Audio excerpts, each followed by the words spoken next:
vida de los discípulos de Jesús que cambió radicalmente su mente, su corazón y cómo siguieron viviendo a partir de ese momento. Después de ahí ellos siguieron haciendo tonterías, siguieron creciendo, pero este momento fue decisivo en la vida de ellos.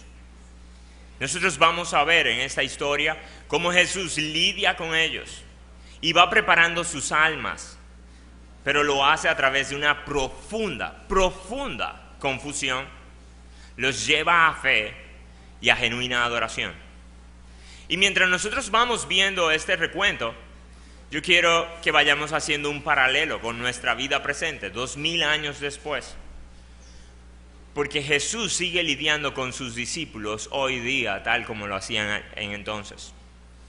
Así que por favor, acompáñenme al Evangelio de Mateo, capítulo 14. Y vamos a estar viendo a través de uno de los pasajes en Mateo 14, cómo Jesús lidia con ellos en confusión, fe y adoración. Vamos a leer Mateo 14 a partir del versículo 22. Pero antes de leer, yo quiero ponerlos en contexto. ¿Qué ha estado pasando antes de este evento? Jesús ya lleva cerca de 2 años de ministerio. Tienen que tener eso presente. A veces nosotros leemos la Biblia y pensamos que solamente han pasado días. Lleva 2 años de ministerio. Y en este momento está frente a una multitud de miles de personas. Según el Evangelio de Juan, contando su perspectiva de este evento, habían cerca de 5,000 hombres, sin contar niños y mujeres. Así que muchos comentaristas sugieren que habían mínimo 10,000 personas y pudiera llegar, incluso hay comentaristas que piensan que es factible pensar que habían 25,000 personas aquí reunidas. Es hora ya de terminar el ministerio, es hora ya de terminar la enseñanza y Jesús los va a despedir. Sin embargo, Jesús se da cuenta que tienen hambre y Jesús se compadece de ellos y dice, yo no quiero enviarlos a sus casas sin comer, porque me da temor que algunos de ellos incluso se desmayen en el camino. Así que él llama a sus discípulos y les dice, vamos a darle de comer nosotros. 25,000 personas. ¿Cuentan el dinero? No hay casi dinero. Pero tenían 5 panes y 2 peces. Imagínense esto, amas de casa, señoras. Su marido le dice que va a invitar a todos sus amigos a la casa. Un grupo de 10 o 15. Y en la despensa solamente hay 5 panes y 2 peces. ¿Qué usted hace? Yo espero que no sea pelearle al marido, pero con 5 panes y 2 peces no se hace mucho. Apenas alimentar a una familia pequeña. Pues Jesús dice, no, vamos a usar esto. Ora, bendice los alimentos y comienza a partir el pan y los peces. No pierdan de vista eso. Imagínense una canasta de 5 panes, 2 peces y comienza a partir. No del pedazo que nosotros comemos de la Santa Cena, no ese pan tan pequeñito, sino comienza a partir pedazos que sacian. Y entran ustedes, todos ustedes comen, vienen otro grupo y otro grupo y otro grupo y otro grupo. Y son cerca de 25,000 personas que comen. Este es el pico del ministerio, de la popularidad del ministerio de Jesús. La gente está asombrada. Este es el milagro más multitudinario que Jesús ha hecho. Es en el que más testigos tiene de frente. Y en ese momento, después de que comieron, se saciaron y recogieron comida que sobró, entonces Jesús despide a la multitud, comienza a despedirle, a decir, ok, señores, nos vemos mañana, bye bye. Y le dice a sus discípulos, ellos estaban cerca de un lago, le dice a sus discípulos, pasen ustedes a la otra ribera, pasen ustedes al otro lado, yo iré más tarde. Es en ese momento que nosotros estamos, ¿de acuerdo? Vamos a Mateo 14, versículo 22. Vamos a leer hasta el versículo 23 para ver la confusión de los discípulos. Enseguida Jesús hizo a sus discípulos entrar en la barca e ir delante de él a la otra ribera, entre tanto que él despedía a la multitud. Despedida a la multitud, subió al monte a orar aparte, y cuando llegó la noche estaba allí solo. Y ya la barca estaba en medio del mar, azotada por las olas, porque el viento era contrario. Mas a la cuarta vigilia de la noche, Jesús vino a ellos andando sobre el mar, y sus discípulos, viéndole andar sobre el mar, se turbaron, diciendo: ¡Un fantasma! Y dieron voces de miedo. ¿Qué está pasando aquí? Vamos a montarnos en la barca. Los discípulos acaban de contemplar el milagro de la alimentación de los 5,000 hombres, como 25,000 personas. ¿Y de qué ustedes creen que ellos estaban hablando desde que se montaron en la barca? Mateo no lo revela, pero el corazón de los discípulos es bastante parecido al nuestro. Así que lo más seguro, lo primero que comenzaron a hablar fue: ¿cómo se hace eso? ¿Cómo se alimenta 25,000 personas con 5 panes? ¡Wow! Eso es increíble. Si a eso ustedes le añaden que según Juan, en el Evangelio de Juan, la multitud ya había comenzado a hablar y a decir: tenemos que tomar a este Jesús y hacerlo nuestro rey. Imagínense lo que él hizo con 5 panes. Este pueblo jamás va a pasar hambre. Así que hagámoslo rey. Los discípulos seguro oyeron eso y se montan en la barca con un aire de triunfo y éxito. Su futuro es muy prometedor, en especial el de ellos, que están más cerca de Jesús. Sin embargo, pasaron un par de horas y pasamos del sentido de triunfo, pasamos a la confusión, a la turbación. Llegó la frustración a la barca. El texto dice que Jesús los despidió a ellos y luego se hizo de noche. O sea que podemos asumir que Jesús despidió a los discípulos entre 6 y 7 de la tarde. Pero luego en el versículo 25 dice: mas a la cuarta vigilia de la noche, esto significa entre 3 y 6 de la mañana, los discípulos todavía estaban en el medio del agua. O sea, que ellos ya tenían entre 9 y 12 horas en medio del agua. Un viaje que se suponía que iba a ser corto. Y están aquí en medio del mar. Dice que un viento los azotaba y les era contrario, no dejaba avanzar la barca. Y el Evangelio de Marcos dice que estaban exhaustos, ya no podían más.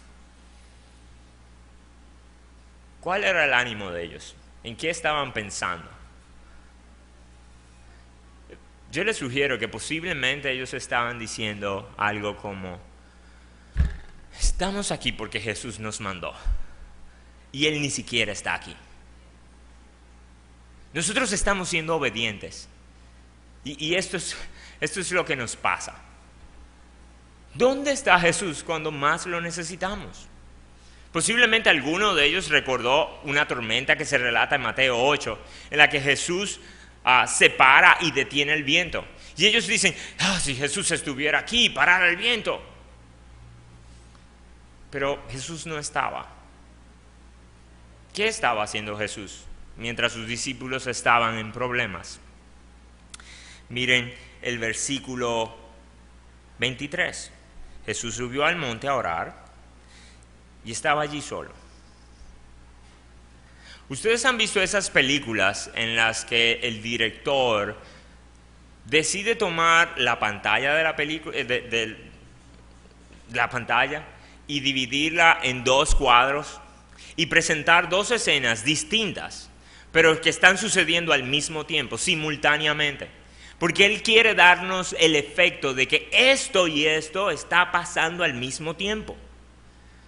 Mateo está haciendo aquí lo mismo. Él quiere que nosotros veamos a los discípulos cansados, agotados, sin poder avanzar, solos. Y en el otro recuadro, a Jesús orando. ¿Por qué? Como discípulo no dijera que esté aquí, que qué pasa que no termina de resolver. Nosotros no tenemos que montarnos en esa barca, mis hermanos. Tú y yo podemos llegar a sentirnos igual. De hecho, yo estoy seguro que aquí hay algunos jóvenes que están lidiando y tratando de ser obedientes, a honrar a padre y madre, a pesar de que a veces parece que su padre y su madre no se respetan. Y es duro. Yo estoy seguro que aquí hay quienes están en la barca de la soltería, totalmente solos. Y ya están cansados de esperar. Y piensan, Señor, esto no es justo. Yo he estado por años guardándome. Yo no me quiero casar en yugo desigual. Tú sabes que lo que yo quiero es tener a un esposo que te ame, a una esposa que te sirva. Y por eso he sido cuidadoso escogiendo cuáles son mis relaciones. Pero no llega a nada. Y para rematar, mis amigos, que parece que no le dan mucha mente a esto de ser selectivos escogiendo, ya tienen novia, se han casado y le está yendo de lo más bien. Y uno se pregunta, Señor, yo lo que quiero es poder casarme, dejar de estarme quemando, no caer más en lujurias. ¿Qué esperas? Hay algunos matrimonios aquí que puede que estén sufriendo la frustrante experiencia de no poder tener hijos. En especial la esposa se frustra cada vez que llega el periodo o cada vez que se adelanta y se hace una prueba e indica negativo. Y duele más cuando las amigas que no estaban buscando tener bebé, de hecho lo estaban evitando, salen embarazadas más fáciles. Y ellos se dicen, Señor, yo lo que quería era criar para ti, yo quiero tener muchos hijos, esas personas ni siquiera quieren hijos y tú se los das a ellos, yo los quiero para ti, yo quiero ser como Ana que dedica a Samuel. ¿Por qué tú no lo das? Hay algunas esposas o esposos que están lidiando con su matrimonio, que llegar a la casa no es fácil, no hay armonía en su casa. Y están haciendo todo su esfuerzo, pero aparentemente su cónyuge parece un agresivo viento contrario que no deja avanzar el matrimonio. Ustedes están cansados y han orado por mucho tiempo. Y se dicen, Señor, yo no entiendo. Tú puedes hacer todas las cosas. ¿Por qué tú no terminas de cambiar a mi esposo? Si tú lo haces, tú vas a recibir más gloria. ¿Será que yo estoy pagando algo? O quizás no es en ninguna de esas situaciones tan largas y prolongadas. Quizás simplemente un mal día. Ustedes están en un mal día. En uno de esos días en el que toda la agenda sale al revés. Nada sale como lo planeado. No pudo completar ninguna de sus tareas. Todas las reuniones fueron difíciles. Se enteró de que hay gente que lo está criticando. Hay gente que no está haciendo nada y lo está criticando. Y usted piensa que ya no puede más. Y ora al Señor, Señor, yo no entiendo, de verdad, tú sabes mi condición, tú sabes que yo soy polvo, yo no puedo más. Y a los 5 minutos llega otra. Y comienza a sonar algo nuevo en el carro. Y uno dice, Señor, tú dijiste que no ibas a poner a nadie más allá de lo que uno podía soportar. Pero yo creo que te pasaste conmigo. Ya yo no puedo más. Y llega otra. ¿Qué hacer? ¿Dónde estaba Jesús? ¿Dónde está Jesús en esos momentos de confusión? Orando. Orando. La Biblia no declara cuál era el contenido de la oración de Jesús aquí. Pero si nosotros vemos las oraciones que sí revelan las Escrituras acerca de Jesús, nosotros podemos tener muy claro que Jesús oraba al menos por 3 cosas, muy consistentemente. Por Él mismo, por su misión y por sus discípulos.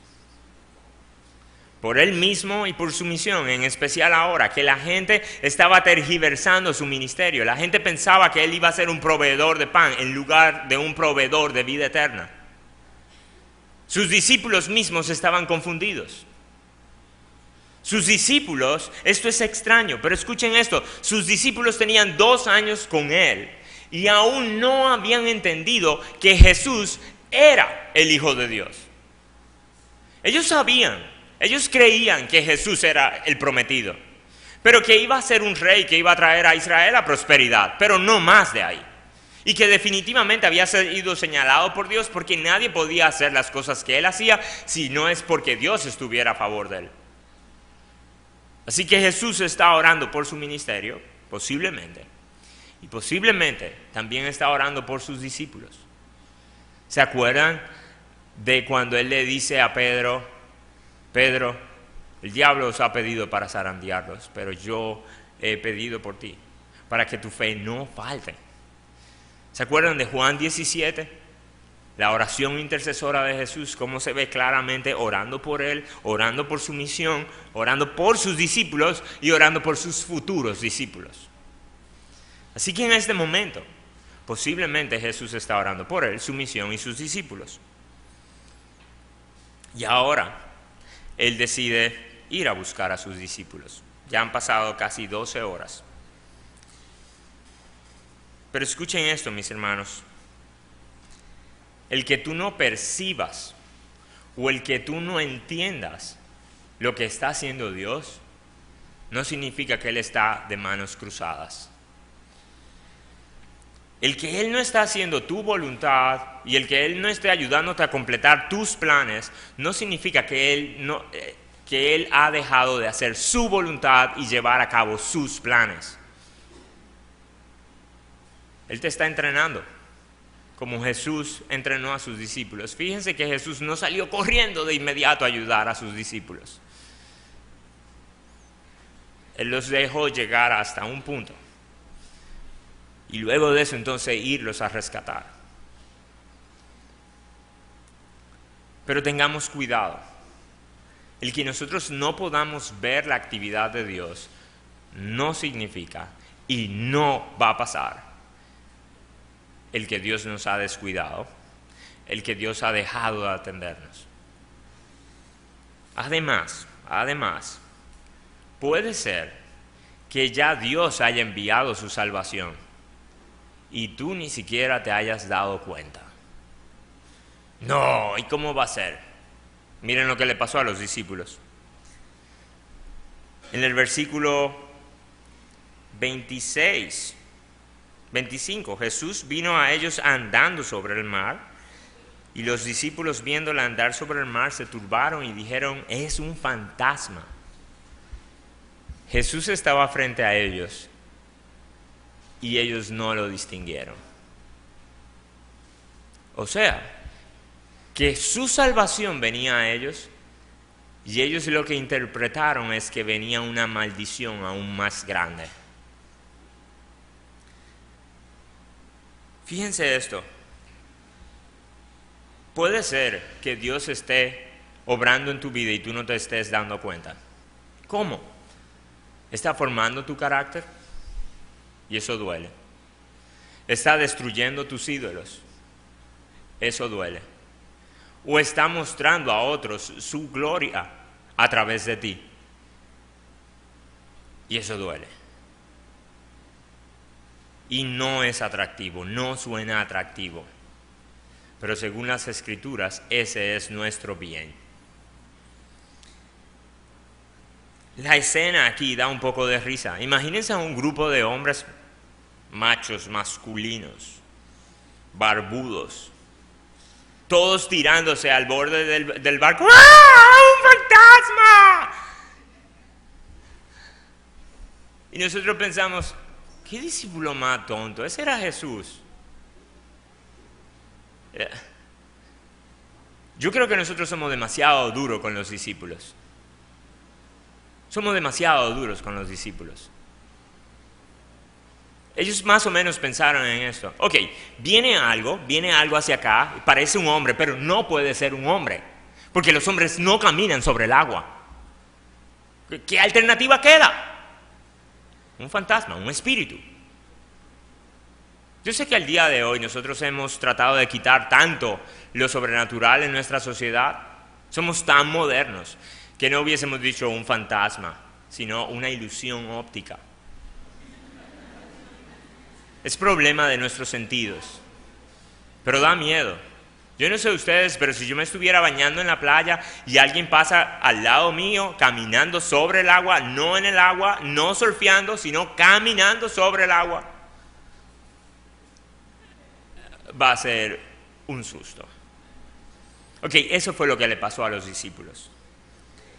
Pero hay algo interesante. Marcos dice que ellos llegaron a este temor y llegaron a esta turbación porque ellos no entendían, no habían entendido el milagro de los panes.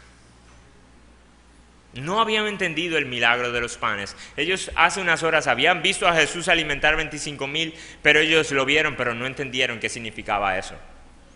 Ellos habían pasado una vida cerca de Jesús, una vida de 2 años cerca de Jesús. Habían visto actuar increíblemente, pero aún no entendían quién era Jesús, ni cuál era su misión.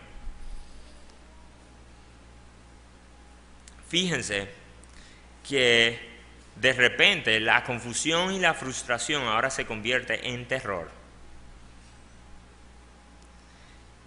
Y Jesús se acerca y se identifica a sí mismo y dice: tened ánimo, soy yo, no temáis.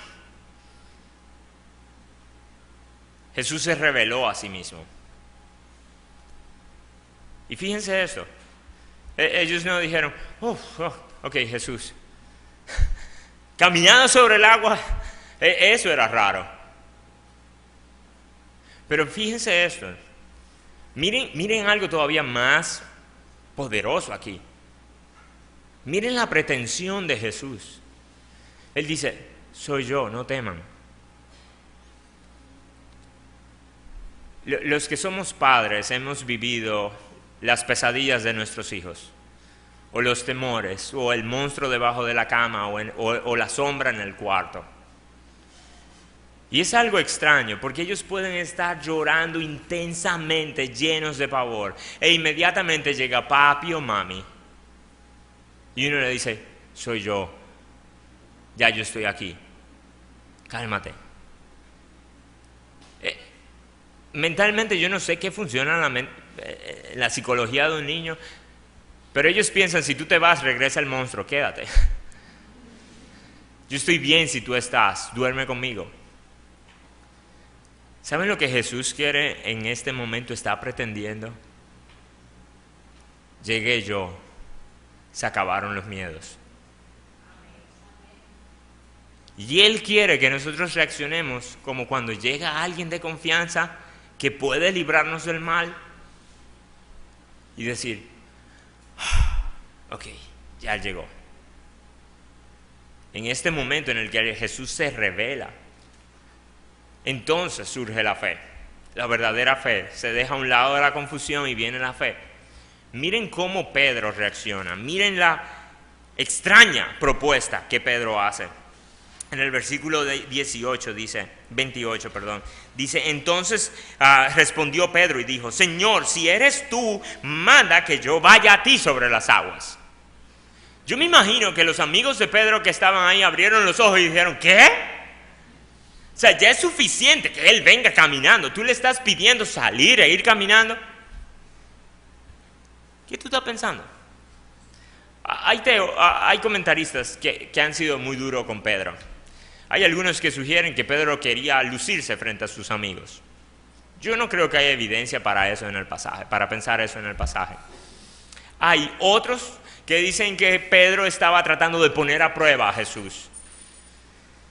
Y ese argumento me parece flojo, porque yo creo que Pedro era impetuoso, pero no estúpido. Miren a qué me refiero.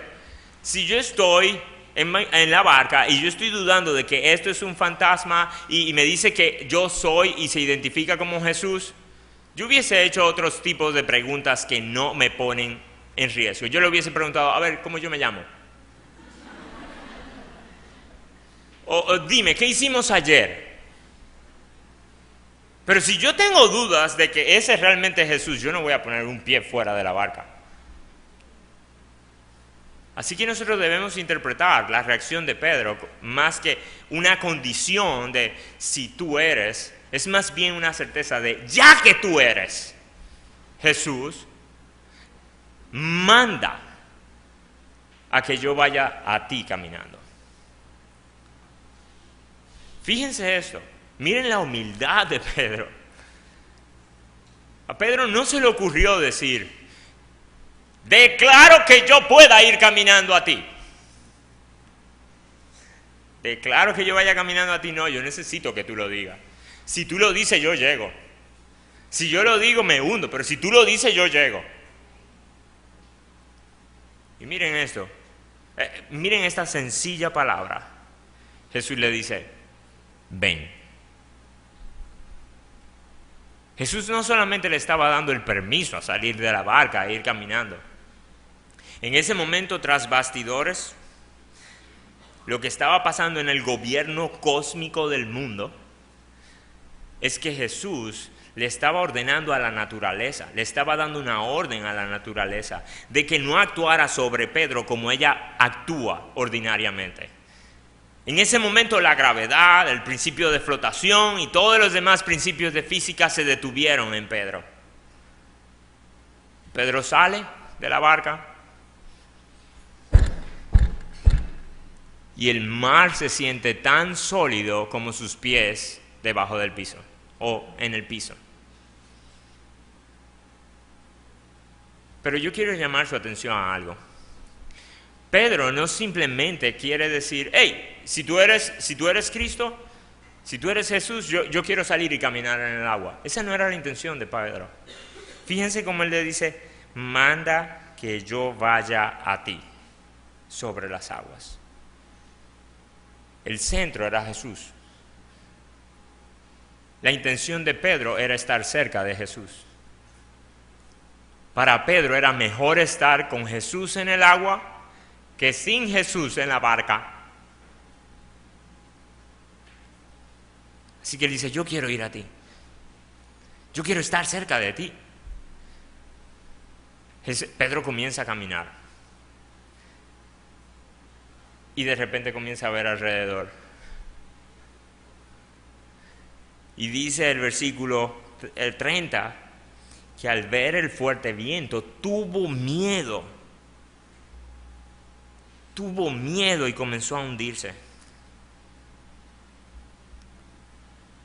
Miren esto. Mientras Pedro estaba enfocado en Jesús, pudo hacer una petición intrépida. Yo quiero llegar a ti caminando.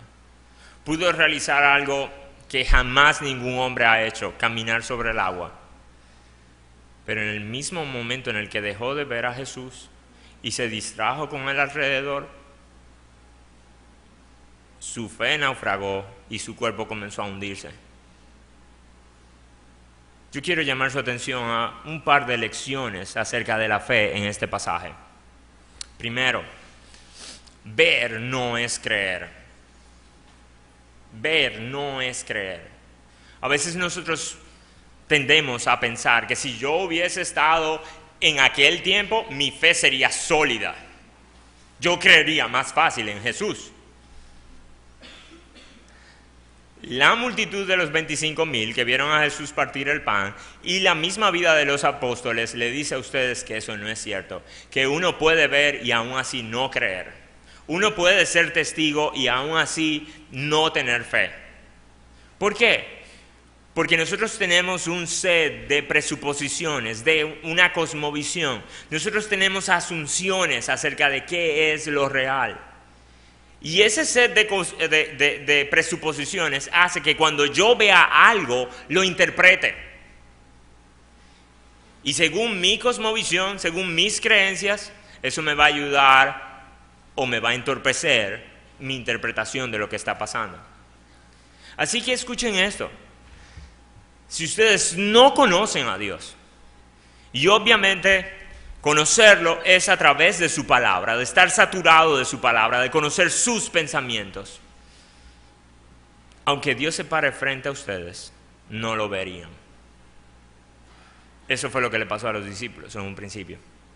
La segunda cosa que yo quiero que veamos acerca de la fe es que la fe no es un estado que alcanzamos.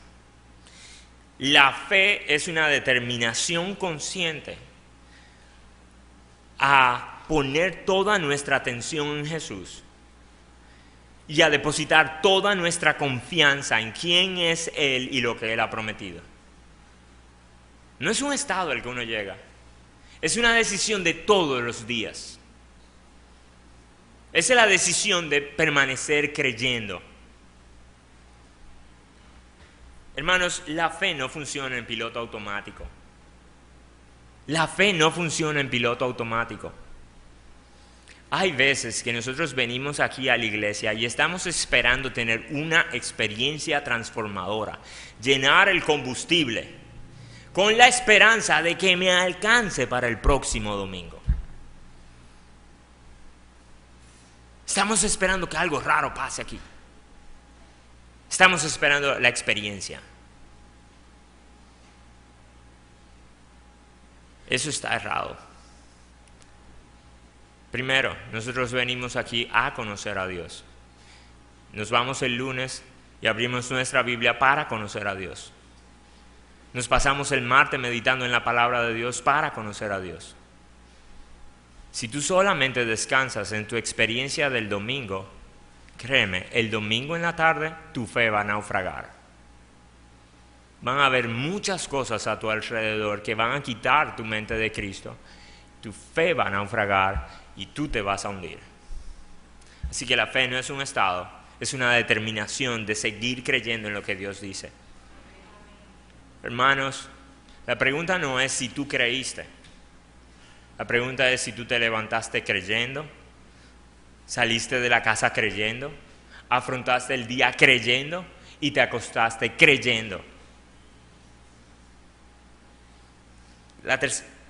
Paul David Tripp dice lo siguiente, que creo que es muy importante. Dice, mientras más tiempo dediquemos a pensar acerca de lo que estamos esperando, a pensar lo que quisiéramos y todavía no llega, mientras más tiempo consideremos nuestra incapacidad para alcanzarlo, y mientras más nos demos el permiso de preguntarnos por qué a mí no me lo han dado, más se va a debilitar nuestra fe. Si nosotros nos detenemos a ver al alrededor, si nos detenemos a ver el fuerte viento y dejamos de ver a Jesús, nuestra fe va a naufragar, nos vamos a hundir. No importa la experiencia que ustedes hayan tenido antes. Miren lo que le pasó a Pedro. Pero en tercer lugar, la fe no se trata de un acto, se trata de perseverancia. Si nosotros vamos a Hebreos 11, el pasaje clásico acerca de la fe, nosotros vamos a ver a hombres y mujeres que creyeron y tuvieron que permanecer décadas, esperar por décadas antes de que el Señor cumpliera su promesa. De hecho, hubo un par de ellos que murieron y ni siquiera vieron la promesa cumplirse, como en el caso de Abraham. Fíjense esto, mis hermanos. La fe no es un acto de valentía en un momento. No es cuando ustedes salen energizados del sermón. Es lo que ustedes hacen cuando se va el sermón. Es lo que ustedes hacen mañana en la mañana. Eso es lo que hacen en la tarde. De eso es que se trata de la vida de la fe. No de actos, sino de perseverancia. Ahora bien, fíjense esto. En el pasaje hay algo extraño, algo que llama la atención. Jesús le dice a Pedro, le reprocha a Pedro y le dice, hombre de poca fe. De verdad, poca fe. Él fue el único que salió. ¿Por qué? ¿Por qué tiene poca fe? Y es porque, mis hermanos, la fe de Pedro funcionó como la pólvora. Hizo... Para el acto salió bien. Para permanecer creyendo se había gastado. Así que cuidémonos de tener una fe que funciona como pólvora, sino una fe que permanece. El corazón humano es extraño, es muy extraño. Fíjense cómo Pedro, luego de que confía de esa forma en Jesús y se baja de una barca a caminar, ve vientos que ya estaban, eso no fue nuevo, ya él lo conocía.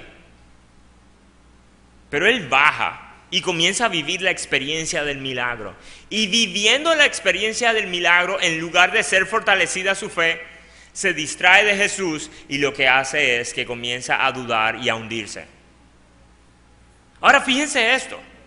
Dice las Escrituras que cuando Pedro comenzó a hundirse en el versículo 30, dio voces y ahí volvió a enfocarse en Jesús y dijo, Señor, sálvame. La crisis lo hizo concentrarse de nuevo. Oh, bendita crisis. Cuando nos hace ponernos en una situación en la que uno dice, Jesús, te necesito, sálvame. Mis hermanos, no despreciemos las crisis, mientras sean crisis como esta. Sin embargo, ahora miren el corazón compasivo de Jesús.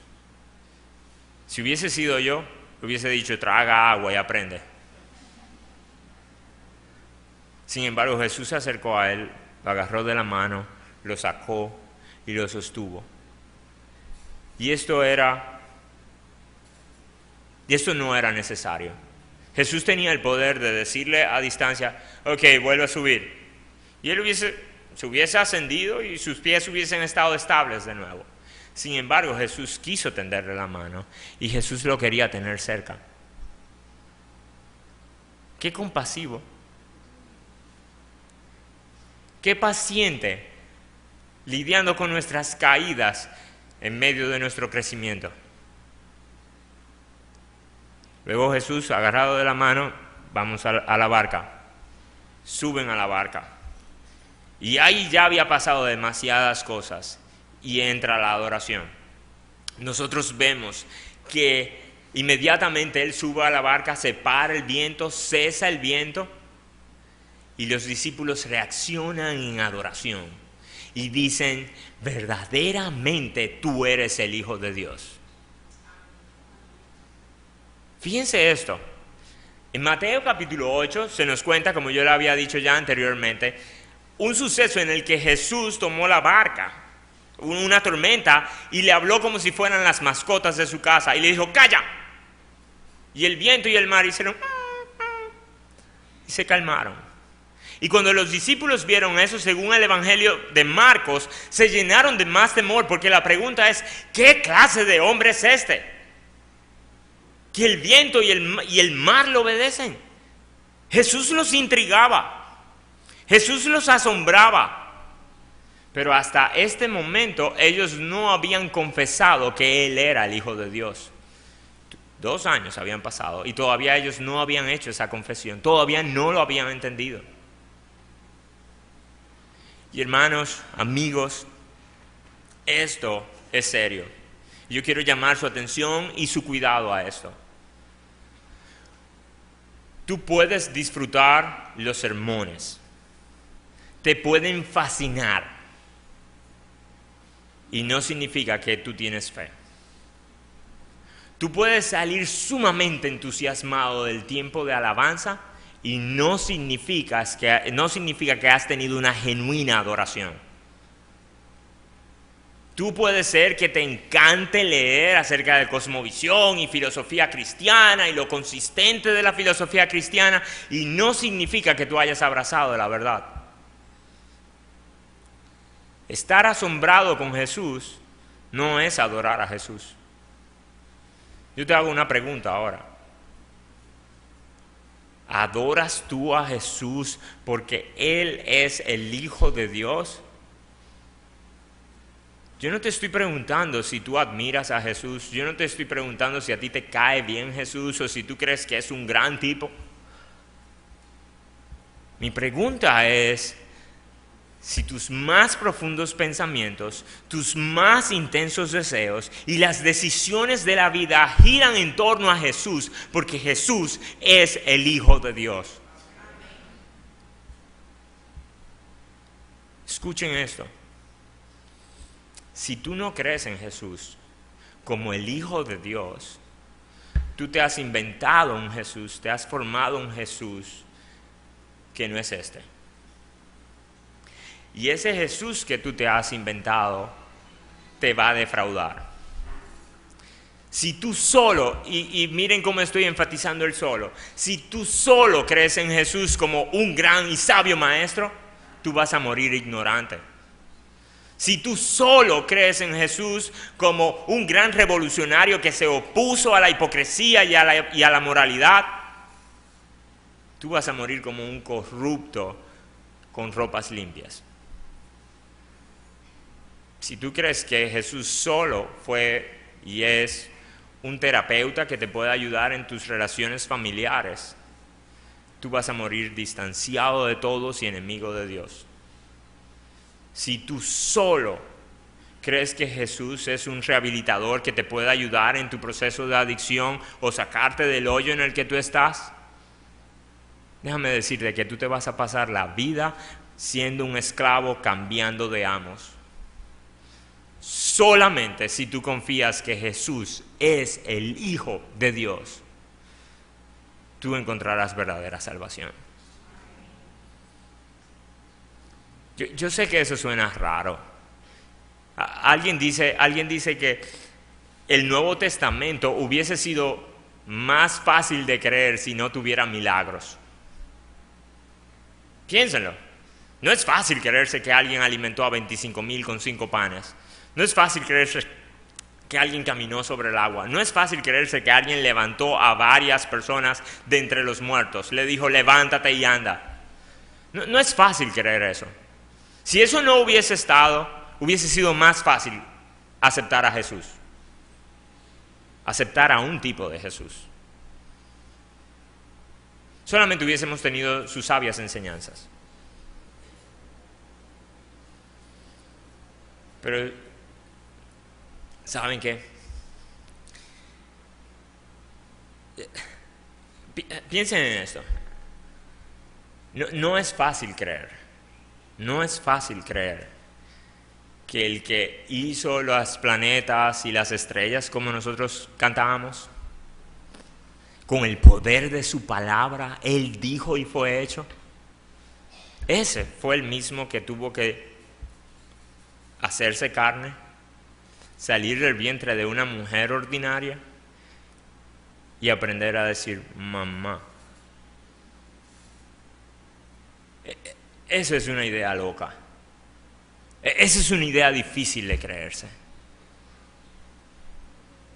Pero ustedes saben que hay muchas evidencias que pudiéramos dar de por qué Jesús era el Hijo de Dios, porque nadie podía hacer esto. Pero la mejor evidencia que yo le pudiera dar, la mejor evidencia que nosotros tenemos es la resurrección de Jesucristo. A veces en el cristianismo nosotros nos centramos solamente en la cruz. Y es verdad, la cruz representa la justicia, la gracia y el perdón de Dios. Pero déjeme decirle esto, sin resurrección Jesús fuera un mito.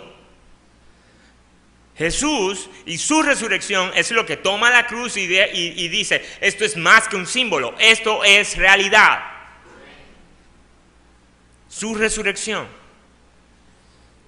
Y ya que Él resucitó, o cuando Él resucitó, Él hizo una promesa a sus discípulos en Mateo 28. Él dice, estaré con ustedes hasta el fin del mundo.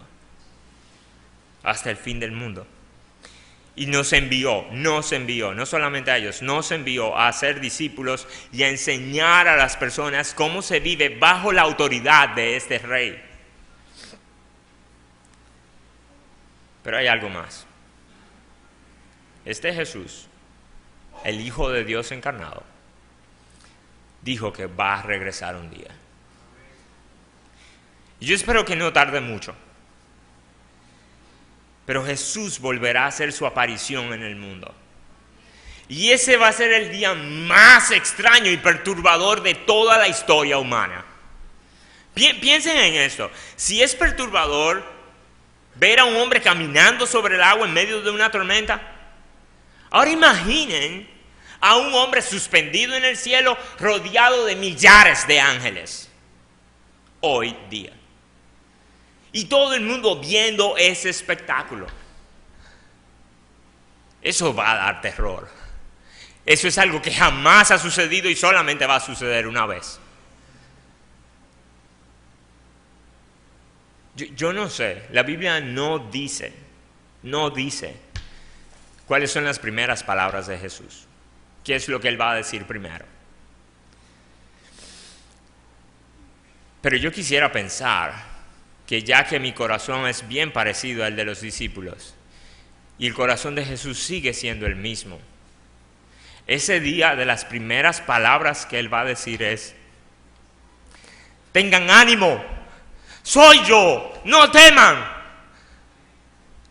¿Saben qué es lo siguiente que Él va a decir? Vengan. Y en ese momento millones de discípulos, vivos y muertos, se van a levantar. Y escuchen esto, no van a caminar sobre el agua, van a caminar en el aire. Yo sé que para ti, para alguno aquí suena eso a ficción o cuento de hadas. Créeme, yo tengo que lidiar con ese pensamiento todos los días de mi vida, casi todos los días de mi vida. Tengo que sentarme y decir: yo creo en las Escrituras, en el testimonio de las Escrituras, yo creo en el testimonio de la resurrección. Y si todo eso es cierto, entonces Él vuelve. Y de eso se tratan todas las epístolas. Busquen en todas las epístolas. Un tema central es que Jesús vuelve. Escuchen, mis hermanos, la mayoría de nuestro tiempo en el cristianismo nosotros pensamos en estar preparado para cuando muramos. Es como que, ok, yo no quiero pasar para aquel lado, pero cuando muera, cuando tenga que pasar, estar preparados. Ese no es el énfasis de las Escrituras. El énfasis de las Escrituras es pedir que Jesús, que está de aquel lado, venga de este lado. Amén. Y todo lo que nosotros vemos, como lo vemos, se acabe. Ahora bien, mientras nosotros esperamos ese día, puede ser que Él se tome un poco. De hecho, ya Él se ha dilatado un poco. Y en ese proceso va a haber mucho chance para llegar a confusión, a turbación, a preguntarnos: ¿y dónde está Jesús? Yo quiero pedirles, hermanos, que mientras esperamos, nosotros podamos considerar, nosotros podamos pensar en el Jesús que caminó sobre las aguas, que dijo: yo estoy contigo hasta el fin del mundo. Y que nosotros podamos decir: Señor, aunque yo no te esté viendo, yo sé que tú estás aquí. Yo no voy a confiar solamente en lo que yo veo. Eso no es suficiente. Yo voy a confiar en tu palabra. Y tú dijiste: yo estoy aquí. Y si algún día tú dudas de que Jesús te va a rescatar, entonces vete a la cruz. Ya Él demostró que Él estaba comprometido con rescatarte. Ya Él descendió una vez y sufrió el peor dolor que a ti te tocaba. Sufrió la peor soledad. Sufrió el peor rechazo. Sufrió la peor injusticia para que tú fueras aceptado por Dios. Para que tú tuvieras esperanza. Escuchen, esta historia de Mateo hubiese sido una bonita historia de esperanza. Ustedes han visto películas en las que uno ve la película y es una película que infunde esperanza y uno dice, wow, en este mundo malo pueden pasar buenas cosas. Si Jesús estuviera muerto, esta escena, esto es lo más que pudiera hacer. Es decir, en este mundo pueden pasar buenas cosas. Pero ya que Jesús está vivo, esto es una promesa, esto es un aliento. En medio de la confusión, cuando tú no entiendas a Jesús, cuando tú no entiendas dónde está, por lo menos di, Señor, yo no sé si ya tú estás actuando, pero yo sé algo, tú estás orando. Y tú vas a proceder a mi rescate. Oh Señor, ayúdame a ser fiel mientras espero.